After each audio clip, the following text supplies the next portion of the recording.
शहरी हो जाएं तैयार। मुल्क में मॉनसून सीजन के दूसरे स्पेल ने एंट्री दे दी है। इस्लामाबाद, मरी और हरीपुर में बादल बरस पड़े।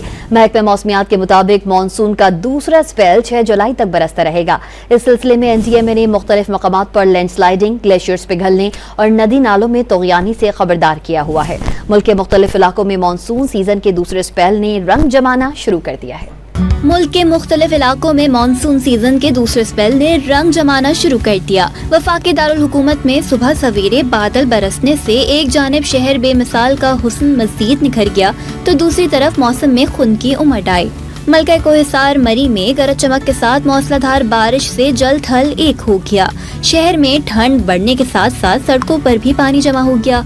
हरीपुर और गिरदोनवा में गुज़िश्ता रात से वक्फे से कभी रिमझिम और कभी तेज बरसात का सिलसिला जारी है। NGMA और महकमा मौसमियात ने मुल्क भर में जुलाई के आगाज के साथ ही मानसून के दूसरे स्पेल की नवीद सुना दी है। इस सिलसिले में खैबर पख्तूनख्वा, आजाद कश्मीर और गिलगित बल्तिस्तान में तेज बारिशों के दौरान लैंड स्लाइडिंग के खदशे का भी इजहार किया गया है। पंजाब, सिंध, बलूचिस्तान के नदी नालों में तुगयानी और सैलाबी ड्रेलों से भी खबरदार कर दिया गया है। महकमा मौसमियात ने आज से 6 जुलाई तक कराची में भी खूब बरखा बरसने की पेशगोई कर रखी है।